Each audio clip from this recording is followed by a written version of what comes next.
சான்றோர்களே, யோகம் முடிந்து இப்பொழுது தியானம்.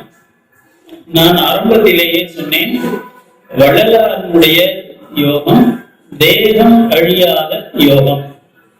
இந்த தேகத்திற்கு நோய் வருகின்றது. ஏன் வருகின்றது?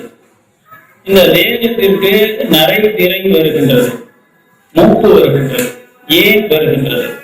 கடைசியாக மரணம் வருகின்றது. இது ஏன் வருகின்றது?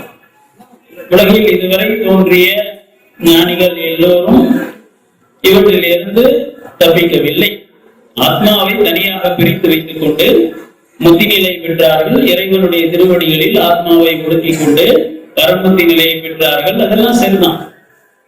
ஆனால் அவ்வளவு ஞானமும் நோயில் இருந்து காப்பாற்ற முடியவில்லை. இதற்கு என்ன காரணம்? இதற்கு ஒரே தீர்வு வள்ளல் பெருமான் தான் வெளிப்படையாக சொல்லுகிறார்.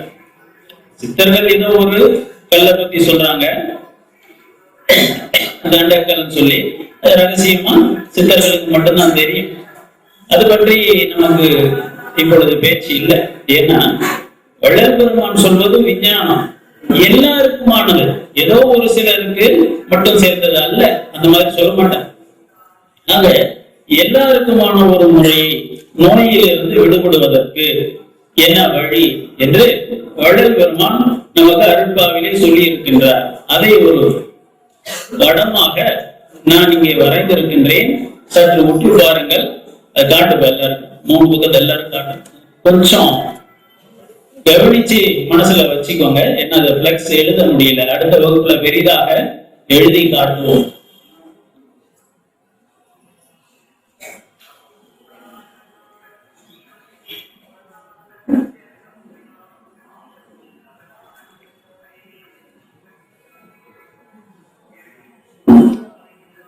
நல்ல கவனிங்க.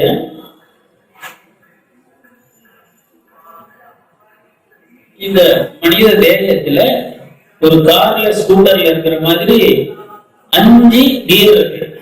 5 கியர் இருக்கிறது. 5 கியர்ல ஒரு கியர்ன்றது உடம்பு. இந்த உடம்பு எதனால் ஆனது? செல்களால் ஆனது. செல்கள்னா என்னங்க? இந்த கட்டடம், இந்த வீடு எதனால் ஆனது? செங்கற்களால் ஆனது. அதே மாதிரி நம்ம உடம்பு சின்ன சின்ன கோடிக்கணக்கான செல்களால் ஆனது. அந்த செல்கள்ல சேருகின்ற அழுக்கு, மலம் அங்க போய் சேர்ந்து சேர்ந்து அதனுடைய செயல்பாட்டை குறைக்குது. அந்த செயல்பாடு குறைய குறைய நமக்கு நோய் வருகின்றது. இதுல எந்த ஒரு மருத்துவத்துக்கும் ஆங்கில வைத்தியமோ சித்த வைத்தியமோ மாறுபட்ட கருத்து கிடையாது. சரி, அந்த செல்கள் 7 நாள்ல செத்து போகும். எவ்வளவு நாளுங்க? ஒரு வாரத்துல செத்து போகும். மறுபடியும் நாம் சாப்பிடுற ஆகாரத்திலிருந்து, தண்ணீரிலிருந்து, சுவாசிக்கின்ற காற்றிலிருந்து புதிய செல்கள் உடம்பு உற்பத்தி செய்து எந்த செங்கல்ல விழுகுதோ அந்த இடத்துல புதுசா செங்கல் வச்சு கட்டணம் கட்டிக்கிட்டே இருக்குது. எது வரைக்கும்? ஒரு 20-25 வயசு வரைக்கும். அப்புறம் இந்த செத்து போன செல் 100 செத்து போச்சுன்னா 50 தான் கட்டுது, 50 ஓட்ட விடுவது. அப்புறம் 25 மறுபடியும் புது செங்கல் கொடுக்குது, 75 செங்கல் ஓட்ட விடுவது. இப்படியே இந்த புது பித்தல் குறைந்து கொண்டே வருகின்றது. அது வர வர நமக்கு என்ன தெரியுது? உடம்புல சுருக்கம் வருது, தலையெல்லாம் நரைச்சி போகுது, கண்ணு பஞ்சு அடைஞ்சு போகுது, கண்ணு தெரியல, கண்ணாடி போட்டுக்கிறோம், காது கேட்கல, நடக்க முடியல, முதுமை வந்துருது. ஒரு கட்டத்துல இந்த புதுப்பிக்கிறது நின்று போகுது. நின்று போன உடனே செத்து போகுது. அது எது செத்து போகுது? உடம்புல செல்லு செத்து போகுது. நேற்று யாராவது ஒருத்தர் கேட்டாங்க, ஐயா மனம் எங்க இருக்குன்னு. ஒவ்வொரு செல்லுலையும் உடம்புல இருக்கிற 3 லட்சம் கோடி செல்லுன்னு ஒரு விஞ்ஞானம் சொல்றாரு. அவ்வளவுலையுமே என்ன இருக்குதுங்க? மனசு இருக்கு. அதனாலதான் புற்றுநோய் வருது, கேன்சர்.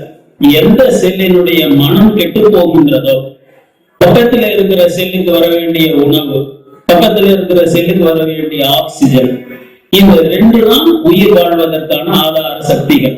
இந்த 2ஐயும் நான் பிடிக்கிறேன் அப்படின்னு சொல்லி பக்கத்து செல்லுக்கு வர்ற ஆக்சிஜன், உணவு 2ஐயும் இது பிடிக்கிட்டு இது வளரும். இது பேர் தான் கேன்சர் செல், புற்றுநோய் செல். ஆக செல்லுல ஏற்படுகின்ற கோளாறுகள் தான் நோய்க்கு, முதுமைக்கு, மரணத்துக்கு காரணம். இது விஞ்ஞானம் ஏற்றுக்கொண்ட உண்மை. சரி, விஞ்ஞானத்துக்கு தெரியாத ஒரு ரகசியத்தை வள்ளல் பெருமான் என்ன சொல்றாருன்னா, நல்ல கொஞ்சம் கவனிங்க, நுட்பமான இடம். வாழ்க்கை ஆதாரமான பிரச்சனை. மருந்தெல்லாம் நோய் வந்த வாட்டி, நோயை வராம தடுக்கிறதுக்கு வள்ளல் பெருமான் சொல்ற வழியை தான் இந்த படம் உங்களுக்கு காட்டுது. கொஞ்சம் கவனிக்க. இப்போ இந்த உடம்புல இருக்கிற செல் எல்லாம் ஒரு வாரத்துல செத்து போகுது. ஏன் செத்து போகுது? பழக்கம். ஐயா சொல்வார், தப்பாலே ஜெகத்தவர் சாவே துணிந்தார். என்னென்ன தப்பு? உடம்பனுடைய செல்கள் எத்தனை கோடி ஆண்டுகளா செத்து போயிட்டு இருக்கு? அது சும்மா ஒரு 300 கோடி ஆண்டுகளாக செத்து போய்கிட்டே இருக்குது. அன்னைக்கு கூட ஒரு உதாரணம் சொன்னேன். இந்த இரவுல சந்தைக்கு போற மாடு பாத்தீங்கன்னா, அந்த மாட்டை ஓட்டுறவர் தூங்கிடுவாரு. ஆனாலும் வண்டி எங்க போய் சேர்ந்துடும்? சந்தையில போய் சேர்ந்துடும். ஏன்னா அந்த மாட்டுக்கு அப்படியே அந்த பாதையில போய் போய் பழக்கம். எத்தனையோ நூத்துக்கணக்கான முறை அந்த மாடு அந்த பாதையில போய் போய் ஓட்டுறவர் தூங்கிட்டாலும் சந்தையில போய் சேர்த்திடும். அதே மாதிரி நம்ம செல்கள் நம்மளை எங்க கொண்டு போய் சேர்ந்தது? சந்தையில. எந்த சந்தையில? சுகவேட் சந்தையில. எத்தனை வருஷமா போகுது? 300 கோடி ஆண்டுகளா போயிட்டு இருக்கு. இப்ப இதை என்ன செய்யணும்? வள்ளல் பெருமான் சொல்ற, சிதையாமை உறல் வேண்டும். இந்த செல்லு முதல்ல 7 நாள்ல செதைஞ்சு சாகக்கூடாது. எப்படி செல்லு ஏன் செதைஞ்சு போகுது? அதுக்கு சொல்ற, இருளாமை உறல் வேண்டும். ஏன்னா அது இருட்டா இருக்குது. அந்த இருட்டு உங்களுக்கு நோய், பிணி, முப்பு, மரணம், சாக்காடு இதெல்லாம் இருட்டுதான். ஆரோக்கியம், செல்வம், பக்தி, ஜீவகாருண்யம், ஆன்ம வித்தை, பிரம்ம வித்தை, கடவுள் இதெல்லாம் வெளிச்சம். ஒரு கோடு போட்டுக்கணும். வாழ்க்கை என்பது ஒளி, வெளிச்சம், ஜோதி. மரணம், நோய், பிணி எல்லாம் இருட்டு. ஆக எந்த அளவுக்கு இந்த உடம்புல இருட்டு இருக்கோ அந்த அளவுக்கு கஷ்டம். இந்த உடம்புல எந்த அளவுக்கு ஒளி இருக்கோ அந்த அளவுக்கு சுகம், ஆரோக்கியம், மரணமில்லா பெருவாழ்வு, ஆன்ம சித்தி, பிரம்ம சித்தி, சிவசித்தி, அருட்பெரும் ஜோதி சித்தி. அப்ப இந்த உடம்புல நம்ம என்ன செய்யணும்? ஒளியை கூட்ட வேண்டும், ஜோதியை அதிகப்படுத்த வேண்டும். ஆனா இப்ப நம்ம என்ன செஞ்சுட்டு இருக்கிறோம்? நல்லா கவனிங்க. இது உடம்பு, இதுக்கு மேல இது மனம், மனம் இதுக்கு மேல ஜீவன், இதுக்கு மேல ஆன்மா, இதுக்கு மேல அருட்பெருஞ்சோதி. ஆக இந்த உடம்புன்ற கார்ல எத்தனை கியர் இருக்குங்க? எத்தனை இருக்கு? 5 கியர் இருக்கு. இப்ப நாம என்ன பண்ணிட்டு இருக்கோம் அப்படின்னு சொல்லி சொன்னா, இந்த 5 கியர்ல 2 கியர் இருட்டு, சுத்தமான இருட்டு. இந்த உடம்புல இருக்க செல்லு பூரா இருட்டு, இந்த மனசு பூரா இருட்டு. ஒரு வீட்டுல ஒரே இருட்டா இருக்கு. அப்போ அப்பா சொல்றாரு, தம்பி டார்ச் எடுத்துக்கிட்டு வாப்பா, அந்த வெளிச்சத்துல என்ன இருக்குன்னு நமக்கு தெரியும். அந்த பையன் ஒரு டார்ச் எடுத்துக்கிட்டு வர்றான். அந்த டார்ச்ல கண்ணாடி பூரா முன்னால தாறு பூசி இருக்கு. தாறு பூசின டார்ச் எடுத்துட்டு வந்து அடிச்சா வெளிச்சம் வருமா, இருட்டு வருமா? இருட்டு தான் வரும்.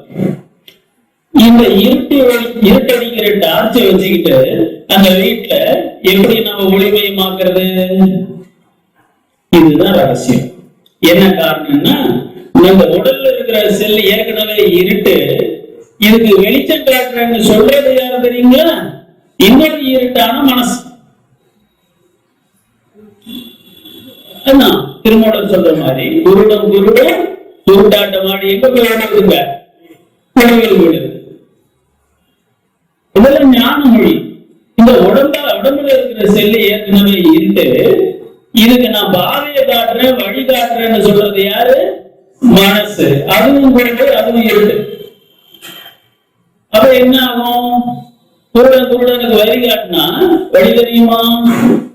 பள்ளத்துல போய் விழுந்து செத்துப்போம். இதுதான் 300 கோடி ஆண்டுகளா நடந்துகிட்டே இருக்கு. சாமி என்ன சொல்றாருன்னா, ரொம்ப சின்ன விஷயம்பா, வெளிச்சம் நல்ல டார்ச்சா ஒண்ணு வாங்கிக்க, அந்த டார்ச் வெளிச்சத்துல உன்னுடைய வீட்டுல இருக்கிற இருட்ட நீ போக்கிக்கலாம். ஒரு டார்ச் இல்ல, 3 டார்ச் இருக்குது உங்ககிட்ட, நல்லா பாரு. என்ன டார்ச்? இங்க பாருங்க, ஜீவன், தனித்த உயிர். நீங்க ஒரு தனித்த உயிர், நான் ஒரு தனித்த உயிர். இது ஒளியுள்ள பொருள். இதுக்கு மேல ஆன்மா, இது பெரிய டார்ச், இது சந்திரன் மாதிரி பெரிய டார்ச். இதுக்கு மேல இருக்கிறது அருட்பெருஞ்சோதி. அதுக்கு மேல டார்ச்சே கிடையாது, வெளிச்சமே கிடையாது. கோடி கோடி கோடி சூரிய பிரகாசம் அருட்பெருஞ்சோதி. சரி, இந்த 3 டார்ச் எங்க இருக்கு? கிடையிலையா? இல்ல, நம்ம உடம்புல, நம்ம பூர்வ மத்தியில இருக்கு, நம்ம பூர்வ மத்தியில இருக்கு. ஆனா நாம பயன்படுத்துறதே இல்லை. நம்ம பயன்படுத்தாம இந்த இருட்டாகிய மனம் சொல்றதை கேட்டுக்கிட்டு நாம என்ன பண்ணிட்டு இருக்கிறோம்? மீண்டும் மீண்டும் நோய்வாய்ப்படுறோம், செத்து போறோம். நல்ல கவனிங்க, இந்த மனம் ரொம்ப முக்கியம். இந்த மனசுல நல்லா பாருங்க, என்னென்ன உற்பத்தி ஆகுது. வலது பக்கம் நோய், முதுமை, மரணம். இந்த உடம்புல ஏற்படுகின்ற நோய், முதுமை, மரணம், இதுக்கெல்லாம் யார் காரணம்? தப்பான வாத்தியார். யாரு? மனம். அதே மாதிரி இடது பக்கம் பாருங்க, கவலை, பயம், காமம், குரோதம், லோகம், மோகம், மதம், ஆச்சரியம், எல்லா கெட்ட பழக்கமும் இங்க இருக்கு. ஊர்ல இருக்கிற எல்லா ரவுடி பசங்களோட சேர்ந்தா நம்ம புள்ள என்ன ஆகும்? எப்படி நல்ல பையன் ஆகும்? கெட்டுதான் போவான், ஜெயிலுக்கு தான் போவான், இல்லைங்களா? ஆக மனமாகிய இருட்டினுடைய பேச்சை கேட்டுக்கொண்டு இந்த உடலில் இருக்கின்ற செல்கள் நோய்வாய்ப்படுகின்றன, முதுமை அடைகின்றன, மரணம் அடைகின்றன. ஏன்னா அதுவும் இருட்டு, இதுவும் இருட்டு. ரவுடி பையன் பேச்சை கேட்டுக்கிட்டு நம்ம உள்ள வீணா போயிட்டு இருக்கு.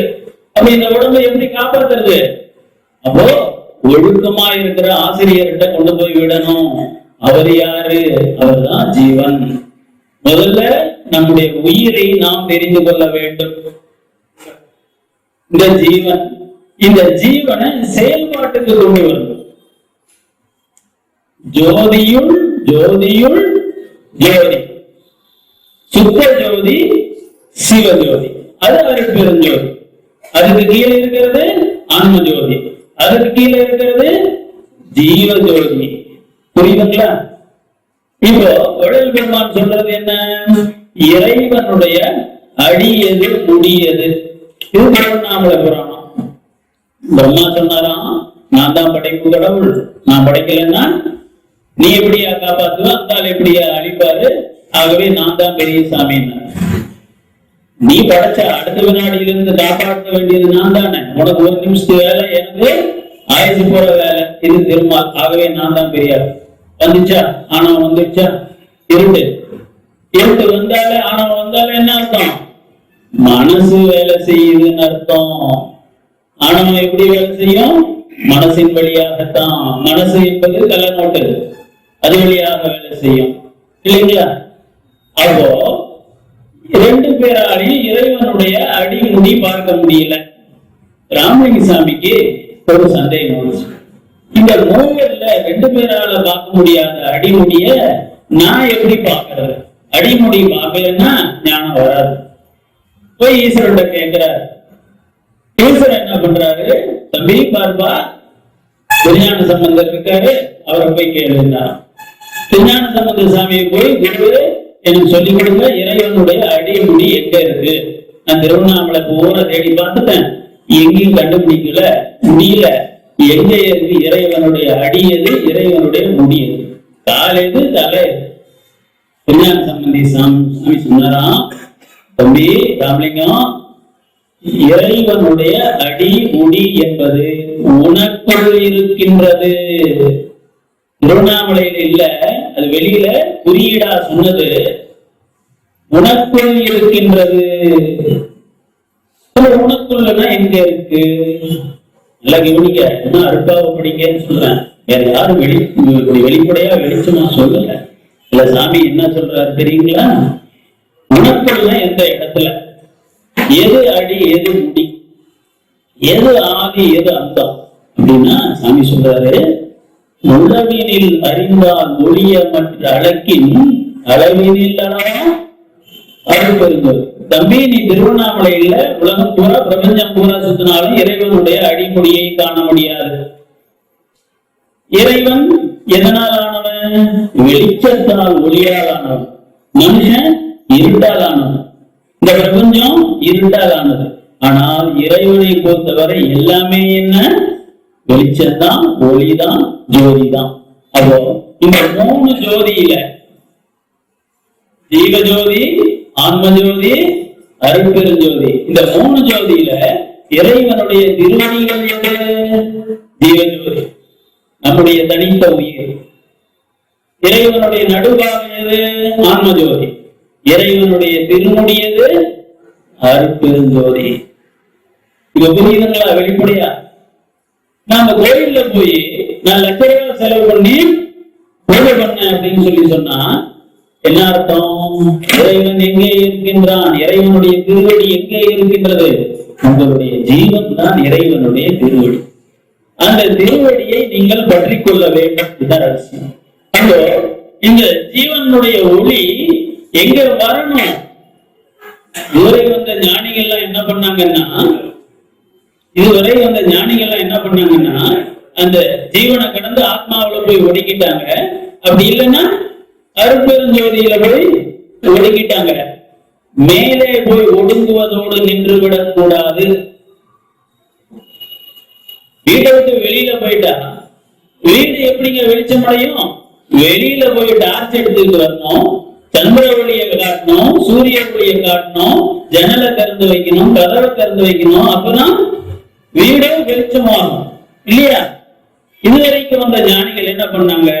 அப்படியே அங்க போய் ஜீவஜோதியில, ஆன்ம ஜோதியில, சிவஜோதியில போய் ஒடுங்கிட்டாங்க. இந்த வீடு எப்படி போயிட்டு போகுதுப்பா? பச்சா வீடு உடம்பார் அழியில் உயிரார் அழிவர். ஆனா வள்ளுவர் என்ன சொல்றாரு? உன்னுடைய உணர்வு மேலே போகணும். உடம்புல இருந்து, மனசுல இருந்து எங்க போகணும்? ஜீவனுக்கு போகணும். ஜீவனை பற்றி நினைக்க வேண்டும். நாம் தனித்த உயிர், நம்ம உயிரை பற்றி நினைக்கணும்.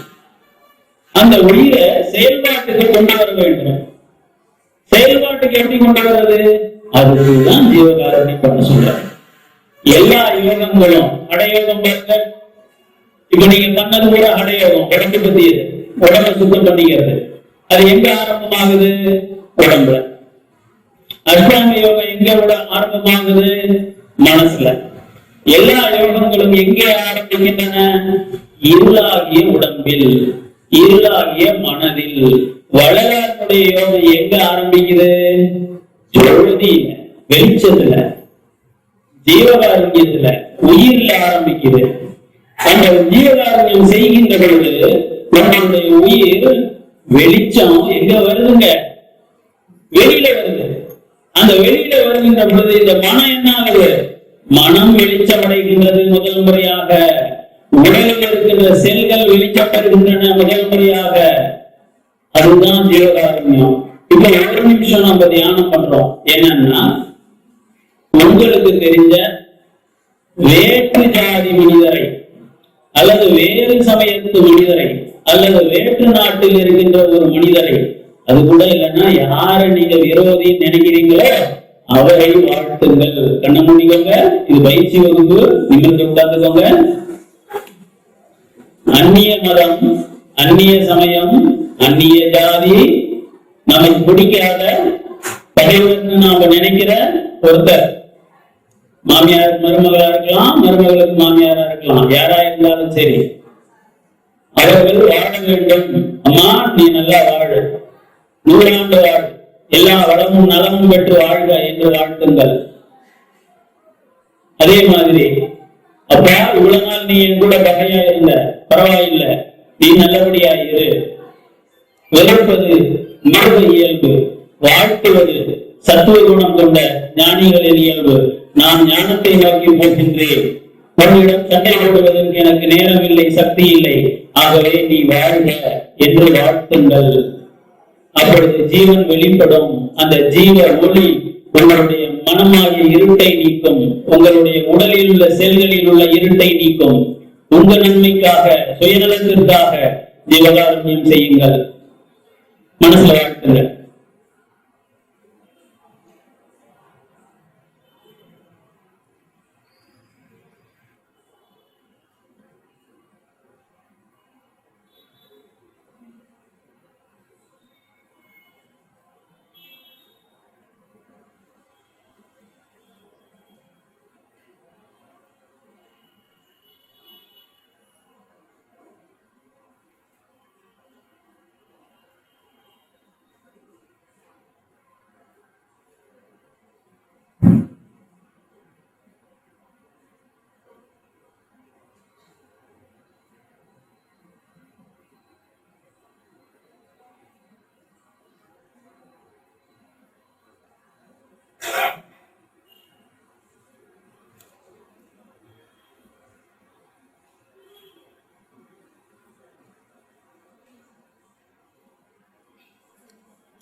பெருங்கோடி பெருங்கோடி பெருங்கனை பெருங்கோடி இதுவாக கைகளை வசி உள்ளங்கைகளை கண்களுக்கு வைத்துக் கொண்டு உள்ளங்கைகளை பார்த்துக் கொண்டு வெளியே வரும். இந்த தியானத்தை காலையில எதிர்த்த உடனே செய்யணும், இரவு படுக்க போகும்போது செய்ய வேண்டும். அப்பொழுது என்ன ஆகும்?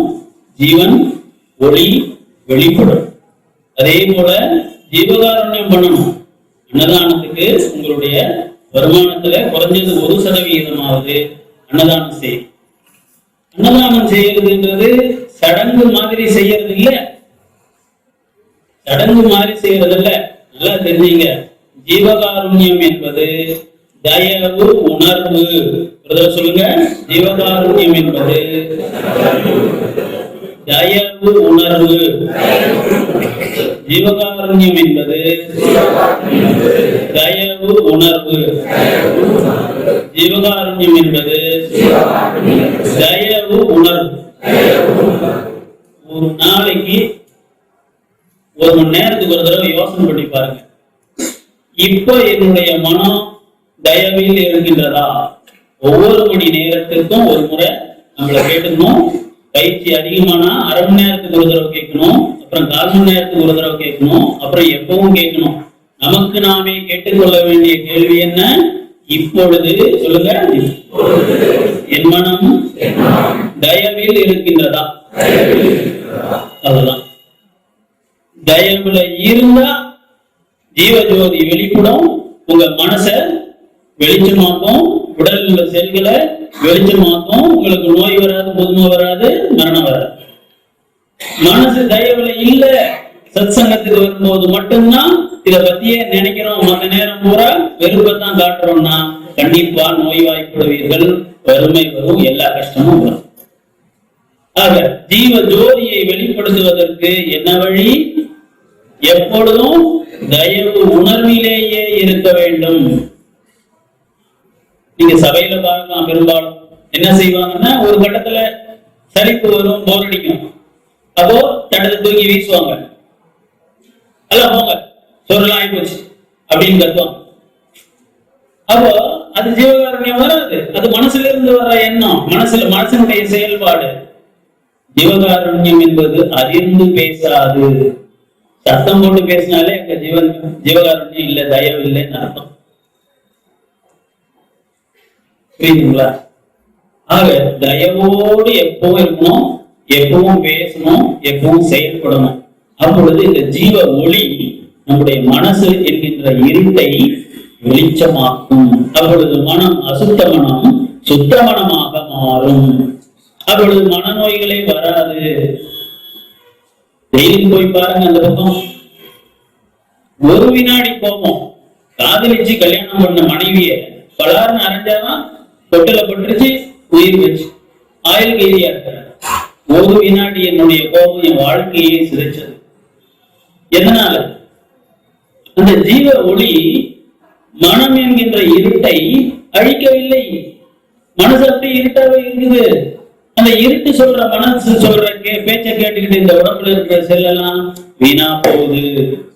இப்ப ஜீவகாரண்யத்தினுடைய உண்மை என்னன்னு புரியுதுங்களா? இது முதல் பாடம். இரண்டாவது, ஆன்ம ஜோதி. இந்த ஆன்ம ஜோதி தான் சாமி என்ன சொல்லுவாரு, எல்லா உயிர்களிடத்தும் இப்ப ஜீவன் தயவை யார்கிட்ட காட்டுறோம்? மனிதர்கள்கிட்ட காட்டுறோம் இல்லைங்களா? ஆனா ஆன்மநேயம் இரண்டாவது கட்டம். ஆன்மநேயன்றது என்ன? மனிதர்கள் மட்டுமல்ல, தாவரங்கள், புழுபூச்சிகள், கொசு, பன்றி, நாய் போன்ற பிராணிகள், பறவைகள் எல்லாமே ஜீவர்கள் தான்.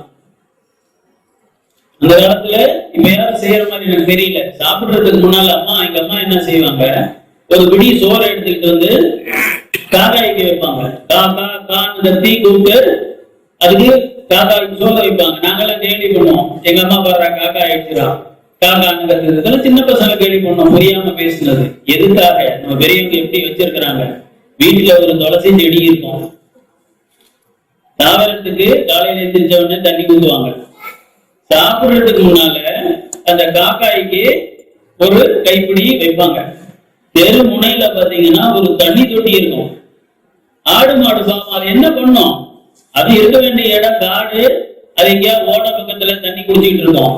அதை குடிச்சிட்டு வந்து நீ என்ன பண்ற, ஒரு வண்டியில கட்டி வேகாத வெயில் அதை ஓட்டிட்டு இருக்கிற, அது தாகம் எடுத்தா சொல்லுமா? அது தண்ணிக்கு எங்க போறது? அதனால பெரியவங்க அந்த காலத்துல என்ன செஞ்சாங்க, தெருவு முனை, ஒவ்வொரு தெரு முனையிலையும் நானே பார்த்திருக்கேன் தண்ணி தொட்டி இருக்கு. இன்னைக்கு எங்கேயாவது தண்ணி தொட்டி இருக்குங்களா? ஜீவகாரண்யம் இருக்கா? இது எங்க ஆன்மநேயம் எங்க வர போகுது? ஆக ஒரு பறவை, ஒரு பிராணி, ஒரு தாவரம் ஒவ்வொரு நாளும் அவற்றிற்கு உதவி செய்வது நம்முடைய கடமை. அது ஆன்மநேயம். அந்த ஆன்மநேயம் செஞ்சா என்ன லாபம் தெரியுங்களா? மரணமிலா பெருவாழ்வு. வள்ளலார் சொல்லுகின்ற ஆன்ம லாபம். ஆன்ம நேயம் இருந்தாதான் ஆன்ம லாபம் வரும்.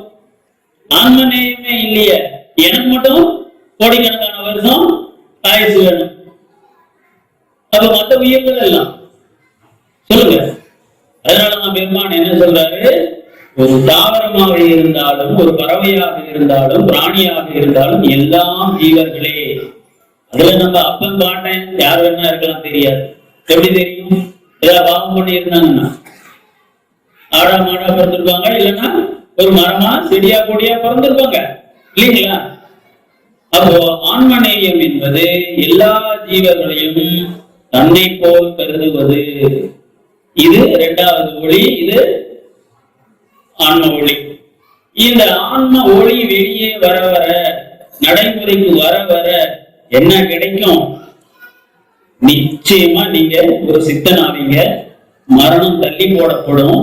பல 100 ஆண்டுகள் வாழ்வீர்கள். முக்தி நிலை மட்டுமல்ல, அதை கடந்த சித்தி நிலையும் வரும். ஆன்மாவில் ஒடுங்குவது முக்தி. ஆன்ம சக்தியால் இந்த மனம் என்கின்ற இருட்டை, உடல் செல்கள் என்கின்ற இருட்டை வெளிச்சமாக்குவது சித்தி. இப்ப நாம ஆன்ம வெளிச்சத்தை வெளியில கொண்டு வரணும். அதுக்கு என்ன செய்யணும்? எல்லா உயிர்களையும் நாம் நம்முடைய சகோதர சகோதரிகளாக பாவிக்க வேண்டும். அதனால கண்ண முடிக்குங்க, தியானம் பண்ண போறோம். தினசரி அது வீட்டுல துளசி செடியா இருந்தாலும் சரி, கரிசாலை தொட்டியில கரிசாலையை வளர்க்கலாம், தூதுவளையை வளர்க்கலாம், இல்ல நம்ம வீட்டுக்கு பக்கத்துல இருக்கிற ஏதோ ஒரு வேப்ப மரம், வன்னி மரம், ஏதோ ஒரு மரம், ஒரு பக்கெட் தண்ணி கொண்டு போய் ஊத்துங்க. அனாவசியமா எந்த மரத்தையும் வெட்டாதீங்க. வேரோடு எந்த மரத்தையும் பிடுங்காதீங்க. கீரைக்காக கூட வேரோடு பிடுங்க கூடாது என்பார் வள்ளலார். ஆக மனசால ஒரு செடியோடு பேசுங்கள், அதை வாழ்த்துங்கள். கண்ண மூடிட்டு செய்யுங்க.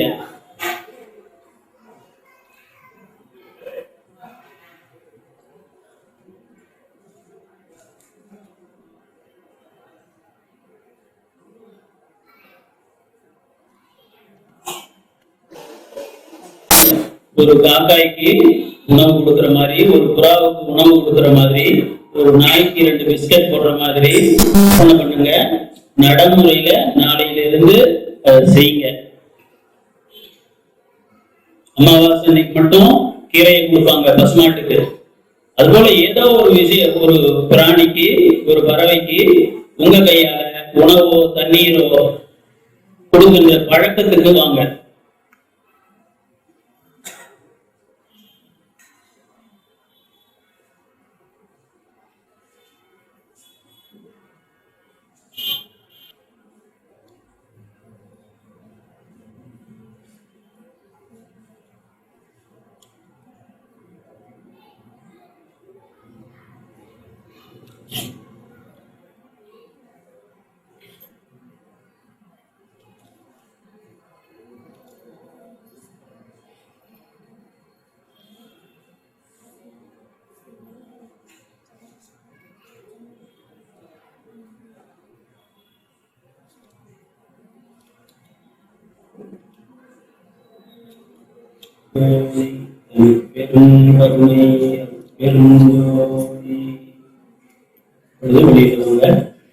கடைசி கட்டத்துக்கு போறோம். அருட்பெருஞ்சோதி இறைவனுடைய திருமுடி. இந்த அருட்பெருஞ்சோதியை நாம் எவ்வாறு வசப்படுத்துவது? அருட்பெருஞ்சோதியினுடைய வெளிச்சத்தை, ஒளியை நம்முடைய மனதுக்கும் நம்முடைய உடலுக்கும் எவ்வாறு கொண்டு வருவது? அவ்வாறு கொண்டு வந்தால் ஒளிய இந்த உடல் வேதிக்கப்படாது, ஒளி தேகமாக மாறாது. ஏன்னா அதுக்கு மேல ஒளி கிடையாது. அந்த அருட்பெருஞ்சோதியை எப்படி உடம்புக்கு கொண்டு வர்றது? பெருமான் 2 வழிகளை சொல்லியிருக்காங்க. ஈரமும் அன்பும் கொண்டு இன்னருள் பெற்றேன், என்மார்க்கம் இரவாத சன்மார்க்கம் தோழின்னு சொன்னாங்க. அப்போ அருட்பெருஞ்சோதி ஆண்டவர் பேர்ல 24 மணி நேரமும் பக்தி செலுத்த வேண்டும். இது எப்படி சார் சாத்தியம்?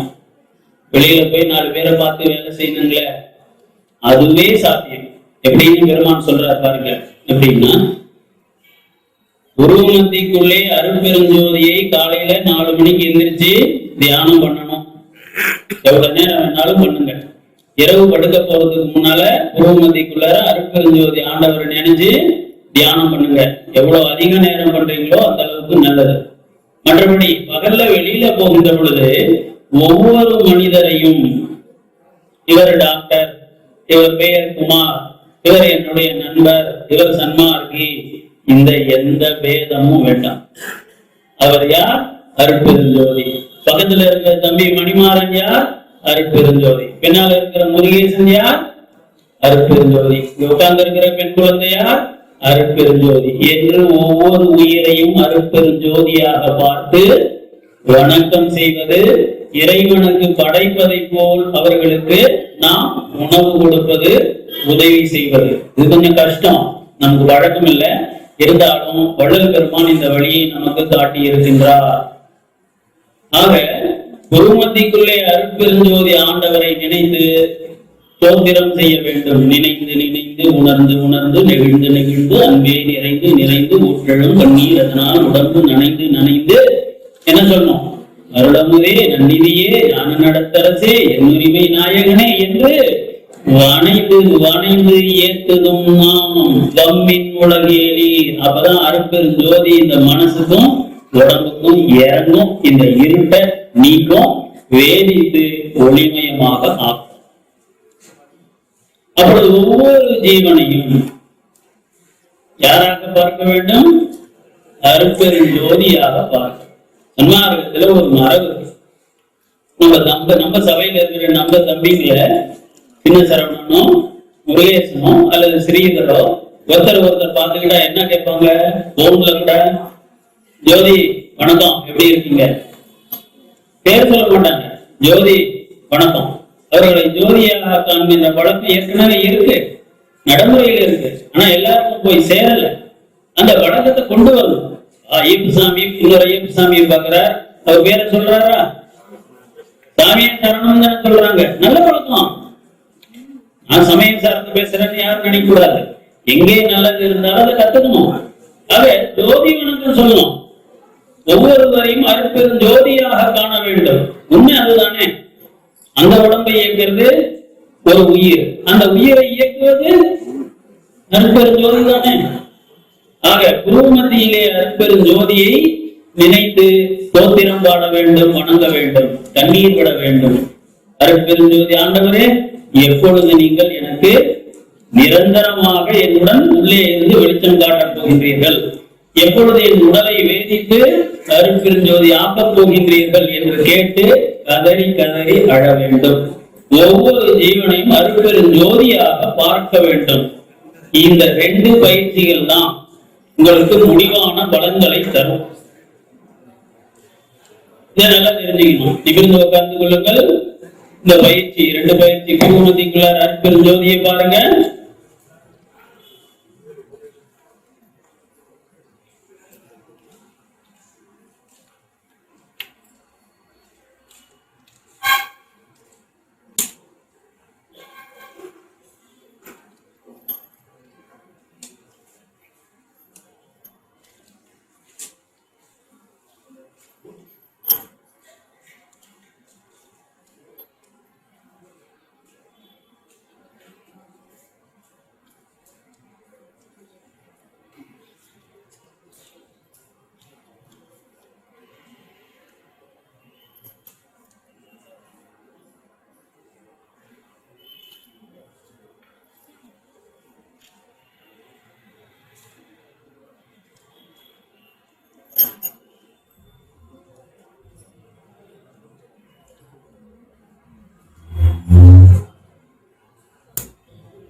பெருங்கருணை அருட்பெருஞ்சோதி. இப்பொழுது நேரம் இல்லாதனால கொஞ்சம் வேகமா போறேன். அடுத்த பயிற்சிக்கு போறோம். உங்க 2 பக்கத்துலயும் இருக்கிறவங்களை பார்த்து அருட்பெருஞ்சோதி வணக்கம் சொல்லுங்க. அருட்பெருஞ்சோதி வணக்கம், அருட்பெருஞ்சோதி வணக்கம். ஒவ்வொருத்தரும் வெக்கப்பட வேண்டாம், உண்மைதான். வெக்கப்பட்டா உங்க மனசு இருள் நிறைந்த மனம் தடுக்குதுன்னு அர்த்தம்.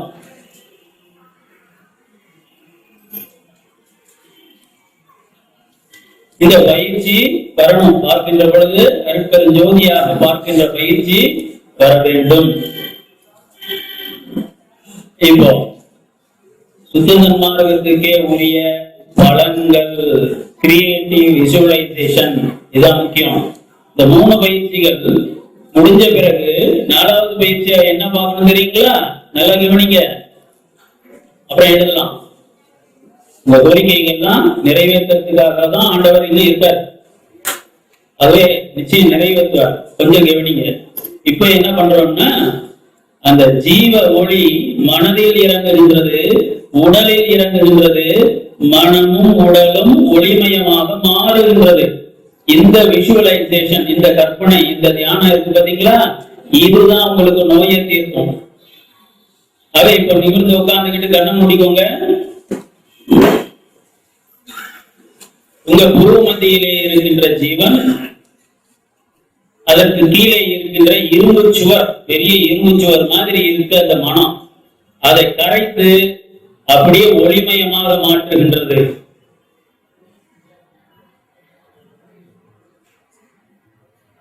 புருவமத்தியிலே இருக்கின்ற ஜீவன், அதற்கு கீழே இருக்கின்ற மனமாகிய இரும்பு சுவரை கரைத்து, எப்படி சூரியன் பனிக்கட்டிய கரைக்கிறாரோ அது மாதிரி அந்த கருப்பா இரும்பாலாகிய மனச கரைச்சி ஒண்ணுமில்லாம ஆகுது அந்த ஜீவ ஒளி.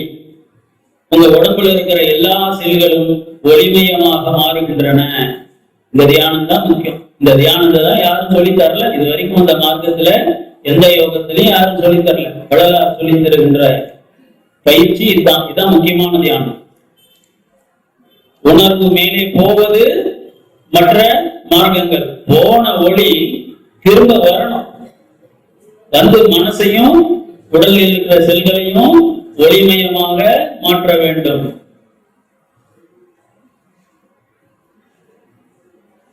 உடம்போடு உயிரும் உள்ளமும் ஒளிமயமே ஆக்குற செய்யாயோ. வள்ளல் பெருமான் வச்ச விண்ணப்பம் ஆண்டவன்ட. உங்களுடைய மனம் கரைந்து போயிட்டு வெளிச்சமாயிற்று, ஒளிமயமாயிற்று, ஜோதிமயமாயிற்று. உங்களுடைய உடம்பில் இருக்கின்ற செல்கள் ஒளிமயமாயின. இந்த நம்பிக்கையோடு செய்ய.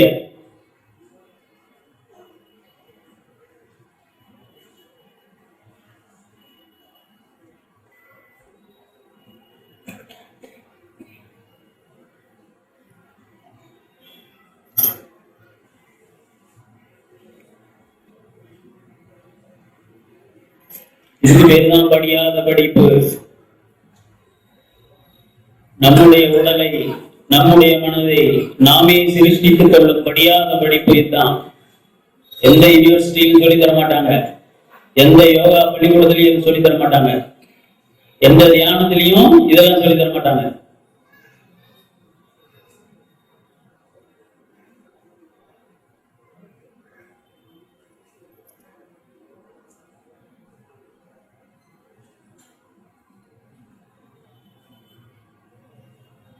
அப்படியே கண்ணு மூடிக்கிட்டு இரண்டாவது பயிற்சிக்கு போறீங்க. இன்னும் கொஞ்சம் உள்ளே ஆழமா ஒரு ஒளிமயமான வெட்டவெளி இருக்கின்றது. அதுதான் உங்களுடைய சிற்சபை. எங்க இருக்குன்னு சொல்லி உங்களுக்கு சொல்லி கொடுத்துருக்கிறேன். அக்குன்னு சொன்னீங்கன்னா அந்த இடத்துல ஆன்மா இருக்கு, அதுதான் சிற்சபை. குடும்பத்திக்குள்ள மனசுக்குள்ளாரே அப்படியே அக்குன்னு சொல்லுங்க, அந்த இடத்துல ஒரு அழுத்தம் வரும். அந்த இடத்துல ஒரு ஒளி இருக்கு. அந்த ஒளியானது கீழே இறங்கி உங்களுடைய மனதை கரைத்து ஒளிமயமாக்குகின்றது. உடம்பில் இருக்கின்ற செல்களை எல்லாம் ஒளிமயமாக்குகின்றது.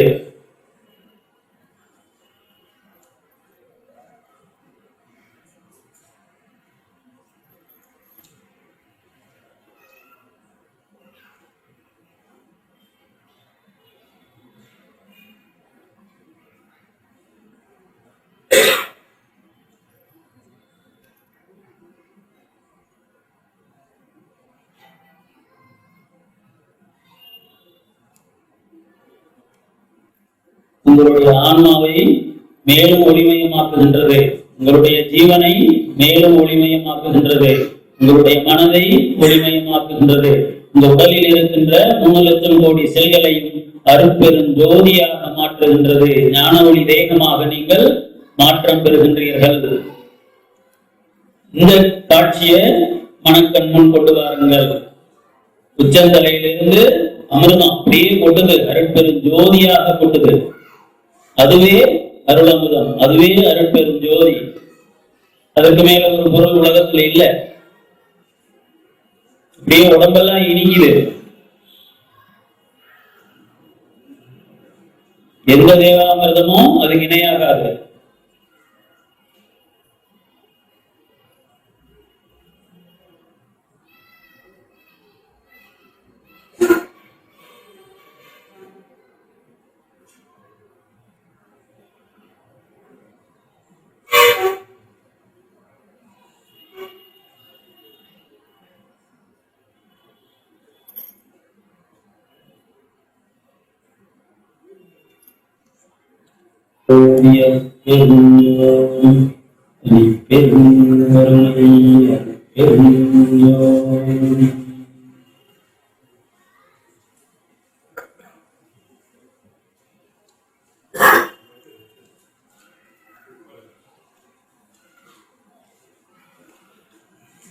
இந்த பயிற்சியினால மிகுந்த பலனை பெறுவீர்கள்.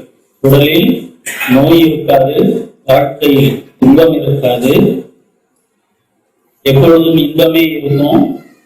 மனம் அசுத்த மனம் சுத்த மனமாக மாறி கரண அறிவு ஆன்ம அறிவாக மாறும். நல்லா தெரிஞ்சுங்க. இதெல்லாம் நான் சொல்றது வள்ளல் பெருமானுடைய வார்த்தைகள். அருள்பாவில இருந்து சொல்றேன். பூர்ண நம்பிக்கையோடு யார் இந்த தியானங்களை காலையிலும் இரவிலும் செய்கின்றார்களோ அவர்களுடைய வாழ்க்கையில் நிச்சயமாக மாற்றம் வரும். யார் சன்மார்க்கி? அருட்பெருஞ்சோதி ஆண்டவனுடைய தனிப்பெரும் கருணையை பெற்றுக் கொண்டவர் தான் சன்மார்க்கி. என்ன சாமி சொல்லியிருக்காங்க? சாகாதவனே சன்மார்க்கி. எப்ப சாகாம இருக்க முடியும்?